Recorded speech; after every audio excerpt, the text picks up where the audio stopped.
Today being the birthday of legendary actor Burt Reynolds, I decided to go ahead and do my top 10 favorite Burt Reynolds movies. Because Burt Reynolds he obviously was a legend. Always one of the coolest mustache there is.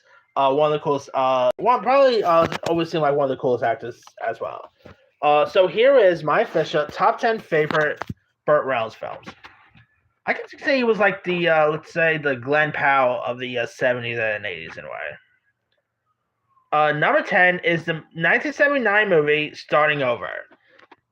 Now, this was directed by Clute director Alan J. Palooka, starring Burt Reynolds, Jay Clayburgh, Kenneth Bergen, and it's about a recently divorced man who tries to rebuild his life and find love again, navigating new relationships and over feelings here. Phil is, of course, very emotionally confused and searching for his identity post-divorce. Jill Clayburgh's great. You have a young Kevin Bacon, like in one of his earliest roles. It's such a really decent, dark comedy that I think it's well worth a watch. Great performances by Reynolds, by Clayburgh. Bergen's great. If you guys haven't seen it, I'd say give it a go. All right. Coming in at number 9 is Best Friends. I just rewatched this just recent.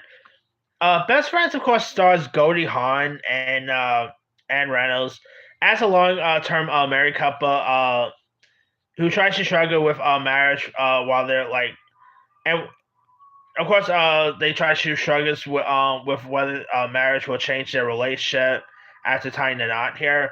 And I really quite like the on-screen chemistry with Reynolds and Hawn. Jessica Tandy she was also in this as well, and of course it was directed by Moonstruck director Jordan Jewison, who did a good job with this one. It's really decent, really hilarious at times. Really fun chemistry with the two. I mean, if you guys haven't seen it, give this one a go. All right. Number 8 is actually one of his last films he did, and that is the Adam Rifkin movie called The Last Movie Star. It stars Burt Reynolds as an aging Hollywood icon who is invited to a small film festival and is forced to confront his fading fame and past regrets. There are actually a couple of really fun moments that actually features a younger version of Burt Reynolds, and it's really cool that they did not even get an actor to play the younger version.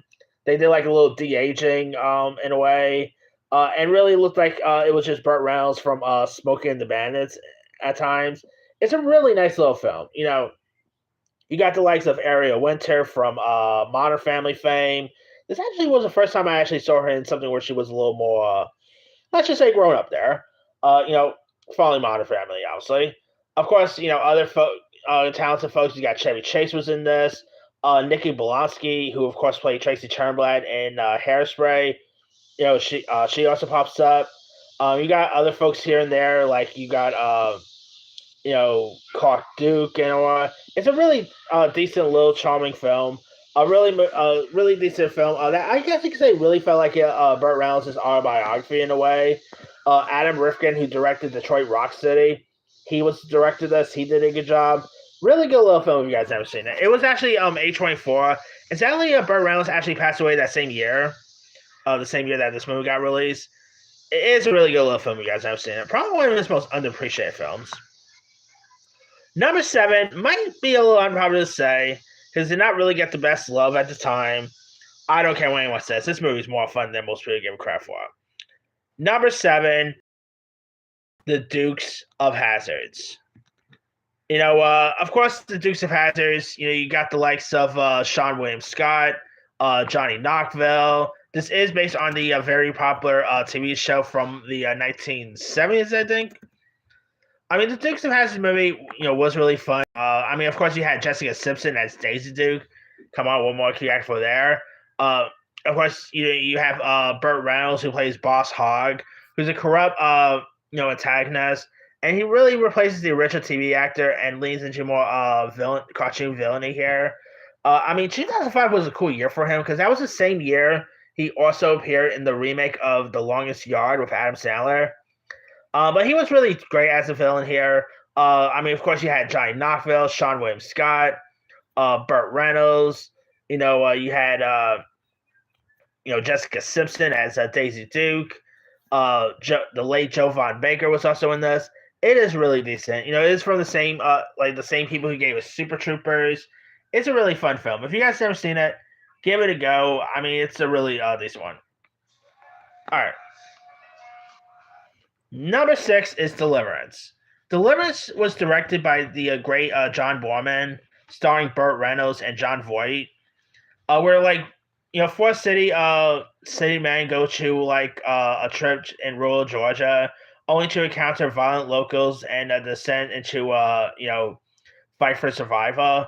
And I really quite like the on-screen chemistry with Reynolds and Voight. Ned Betty's great in this one. It is a movie about survival.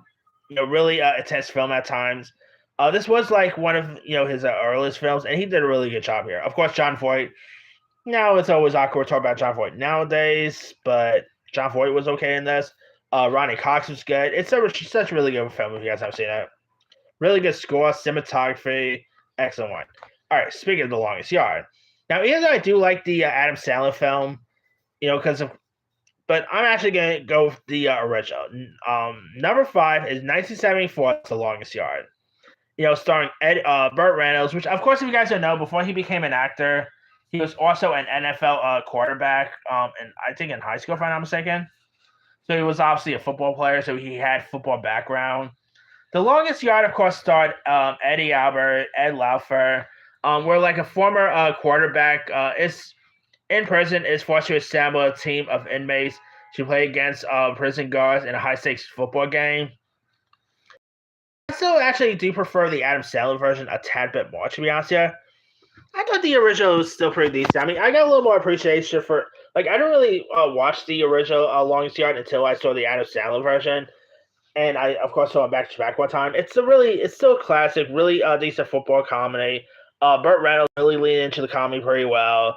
He did the physical football stuff really well too. I mean, it's such a really decent hilarious film if you guys haven't seen it. All right. Number 4 is the one that really, I guess you could say, had a more of a comeback, really. Number 4 is Boogie Nights. Of course, this actually got Burt Reynolds an Oscar nomination for Best Supporting Actor. And this is, of course, about a young male who rises to fame in the 1970s adult film industry. And, of course, you have Mark Wahlberg, who plays Dirk Diggler. Burt Reynolds plays Jack Horner, who's the director who sees himself who of course sees himself as an artist, charismatic, and controlling, and he was really decent. Like, definitely delivered one of his best performances, throughout his career. Really decent chemistry with Mark Wahlberg. Of course, you had Julianne Moore, Don Cheadle, Heather Graham, John C. Reilly, the late great Phil Seymour Hoffman. Loads of other great performances. If you guys never seen Boogie Nights, to be honest, it is still my favorite PTA movie as well. All right, number 3 is All Dogs Go to Heaven. Now, this is probably the most saddest movie on this list. This is, of course, where a German Shepherd named Charlie is killed by his business partner, but returns from heaven to seek revenge and redemption here. And he befriends with this orphan little girl named Anne Marie, sadly voiced by the late young actress Judah Barcy.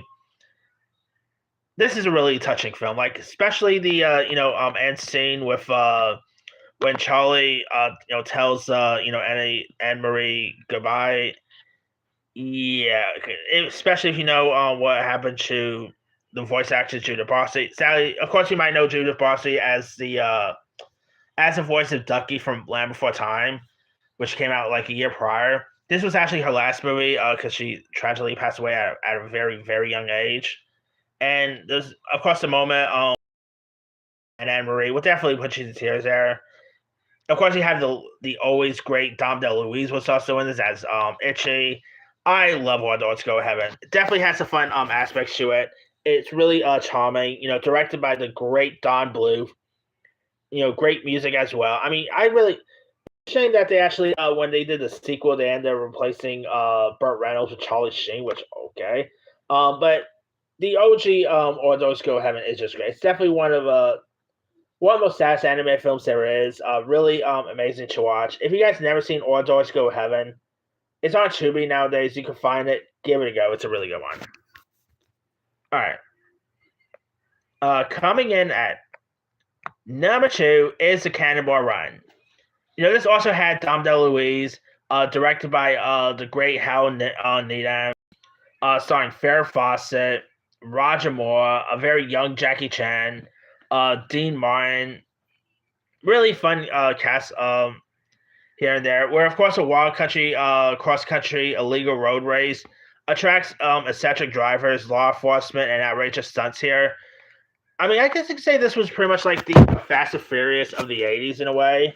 It definitely had some fun aspects to it. Really hilarious at times. Great stunts they put here. I mean, the cast, by the way, you had Sammy Davis Jr., Dean Martin, Roger Moore, Farrah Fawcett. Great cast members here and there. Of course, Reynolds' character, JT McClure, is like a laid back, mischievous racer here, and he's part of a scheme here, and he really leads like self-aware comedy, like playing off like real best friend, of course, playing off real best friend Dom DeLuise, who of course those two worked together countless of times before. I mean, it's just such a good one. If you guys ever seen the Cannonball Run, give it a go. I wouldn't recommend the sequel, to be honest, though, but the first film is still the best. And his best work to me is another Hal Needham film, and that is Smokey and the Bandit. I can just say this is one that really put him on the map for most people. Of course, you got Sally Field, the late great Jackie Gleason, Jerry Reed, and of course you got Bo Bandit Darville, who agreed to transport 400 cases of Coors beer from Texas to Georgia in 28 hours. And it's such a really hilarious, some hilarious hijinks to pursue. Of course, you got Jackie Gleason, who plays the Sheriff Budford T. Justice. Jerry Reed's great in this one. The on-screen chemistry with Reynolds and Field's terrific. It's definitely, I think, is one of his best roles here. And I was just talking about the last movie star, and there is, of course, a scene where, like a flashback scene, where older Burt Reynolds is talking to like his younger self, and it's pretty much his character from Smokey and the Bandits in a way. Really good role there too. But Smokey and the Bandits is definitely a classic. It is definitely one of his best works in my opinion, and definitely has some fun humor to it. If you've never seen Smokey and the Bandits, do yourself a favor, give it a go. It's a good one there. But that's pretty much it. Here is my quick rundown. Number 10, Starting Over. 9, Best Friends. 8, The Last Movie Star. 7, The Dukes of Hazzards. 6, Deliverance. 5, The Longest Yard. 4, Boogie Nights. 3, All Dogs Go to Heaven. 2, Cannonball Run. And number 1 is Smokey and the Bandit. Now, there are a few other ones I could have included as well. Let's see. There's White Lightning from 1973. Shocking Machine. City Heat with Clint Eastwood. The movie Heat, the 1986 film, not should be confused with the Pacino De Niro film. Rent a Cop, a buddy comedy that he did with Liza Minnelli. Nickelodeon from 1976. Cop and a Half. It's actually a pretty fun little comedy here. Mystery Alaska, the Longest Yard remake. I mean, he's done some other great stuff. Let me let you guys. What are some of your favorite Burt Reynolds films? Drop comments below. Don't forget to like, subscribe, hit that bell for notification. This is Henry Simon.